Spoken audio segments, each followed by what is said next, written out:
بسم اللہ الرحمن الرحیم۔ ناظرین اکرام، آج ہم آپ کے ساتھ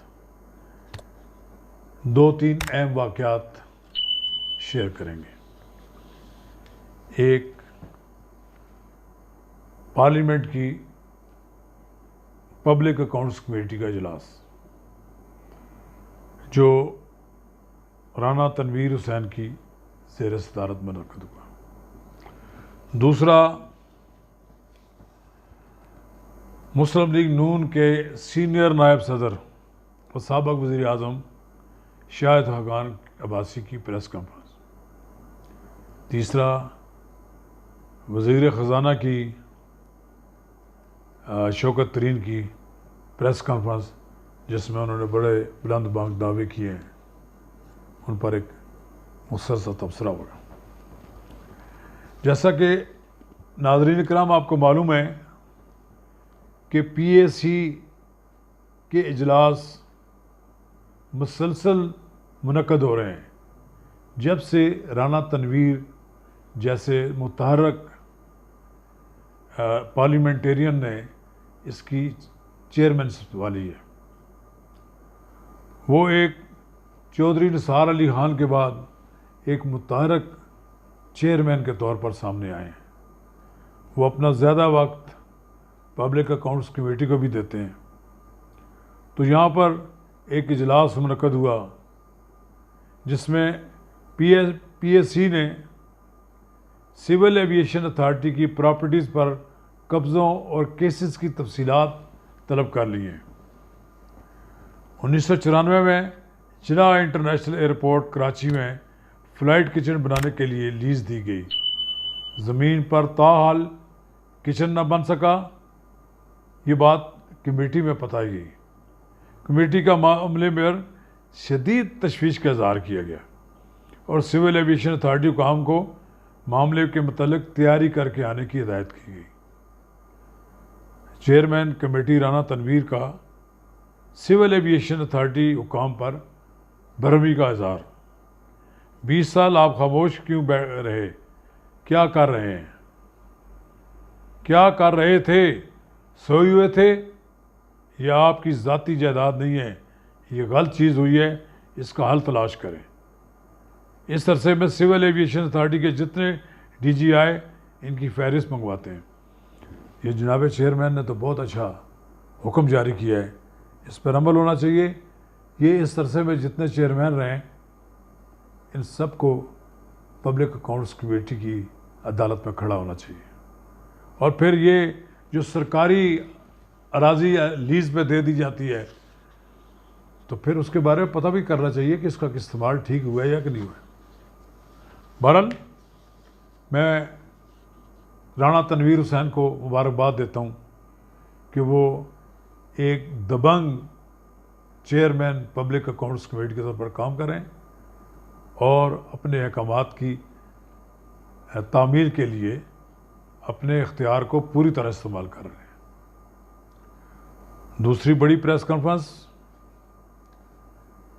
سابق وزیر اعظم شاہد حقان عباسی کی۔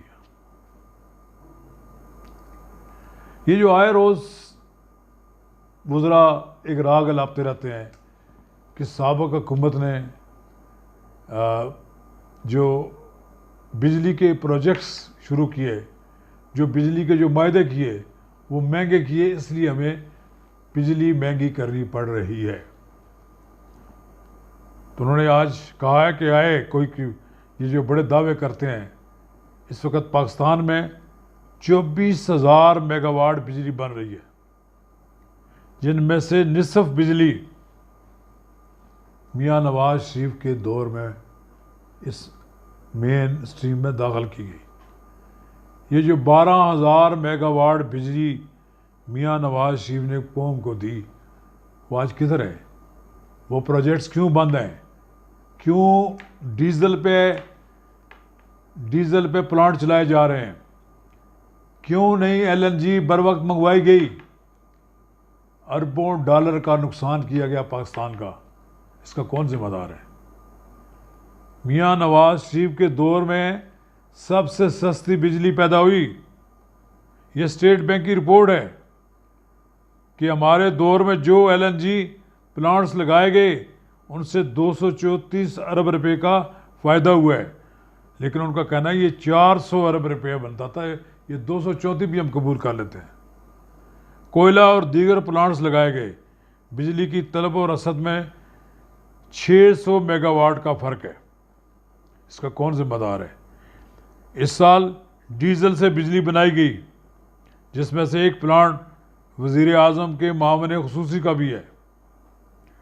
معاون خصوصی بیٹھ گئے حکومت میں، ان کی پاور پلانٹس چل رہے ہیں، ڈیزل پہ چل رہے ہیں، اس کی کمائی کو ہو رہی ہے اس پہ۔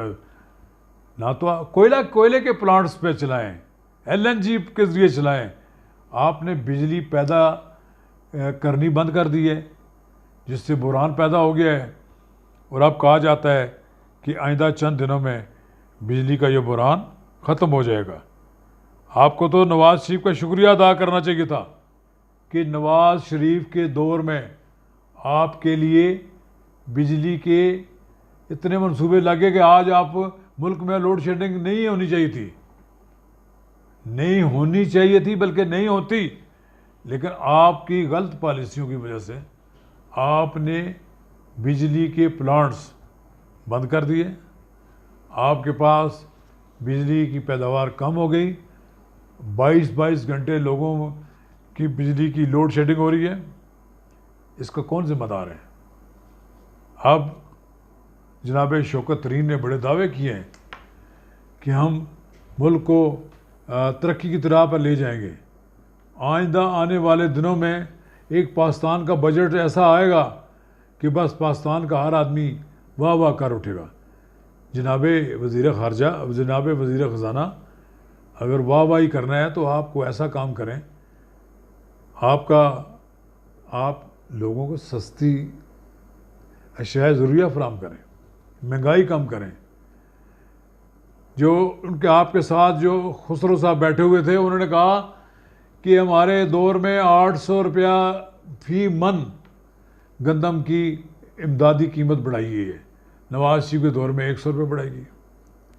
پر نواز شریف کے دور میں گندم کی بھی تو سستی تھی لوگوں میں، آپ کے دور میں آپ چاہتے ہیں کہ شہروں کے لوگ مہنگی گندم کھائیں۔ دیکھیں، اگر 800 بڑھائی ہے تو پھر 800 روپیہ غریب کی جیب میں آپ ڈال دیں، وہ گندم خرید سکے گا۔ کوئی ایسا طریقہ اختیار کر دیں۔ بے نظیر انکم سپورٹ کا نام آپ نے احساس پروگرام رکھا ہے، سب سے بڑی بدعنوانی کی ہے۔ آپ کے اس کے اصلی پروگرام کو نہیں بدل سکتے، لوگوں کے وہ دلوں میں بسا ہوا ہے۔ یہ پروگرام اس شخص نے بنایا ہے جو آج جلا وطنی کی زندگی بسر کر رہے ہیں لندن میں۔ سینیٹر اسحاق ڈار نے پاکستان کے غریبوں کے لیے ایک پروگرام شروع کیا تھا۔ مجھے بھی بے نظیر کے نام سے اعتراض ہو سکتا ہے، لیکن ہم نے کہا پھر بھی چلنے رہنا دینا چاہیے۔ اب آپ نے بے نظیر کے بجائے احساس کر لیا ہے، آپ اس سے بڑا کہتے ہیں کہ ہم نے بڑے تیر چلا دیے ہیں۔ لوگوں کو جب تک سستی اشیاء فراہم نہیں کریں گے، ان کی جیب میں پیسے نہیں ہوں گے خریداری کے لیے، اس وقت تک ملک کے مسئلے حل نہیں ہو سکتے۔ آپ جتنے مرضی بجٹ لے آئیں، جتنے مرضی دعوے کر لیں، آپ کیا بجٹ میں کیا آپ لوگوں کو دے دیں گے؟ کچھ نہیں دیں گے آپ، سوائے اس کے علاوہ کہ آپ بڑے بلند باغ دعوے کر رہے ہیں اور اس کے ذریعے آپ زندہ رہنا چاہتے ہیں۔ بہرحال پاکستان کا بجٹ 31 جون سے پہلے منظور ہونا ہے۔ اب اپوزیشن کو بھی چاہیے کہ حکومت کے پیش کردہ بجٹ کو نامنظور کرا کر اس حکومت کا چلتا کریں، نہیں کریں گے تو پھر 1 سال اور مزید بھگتیں۔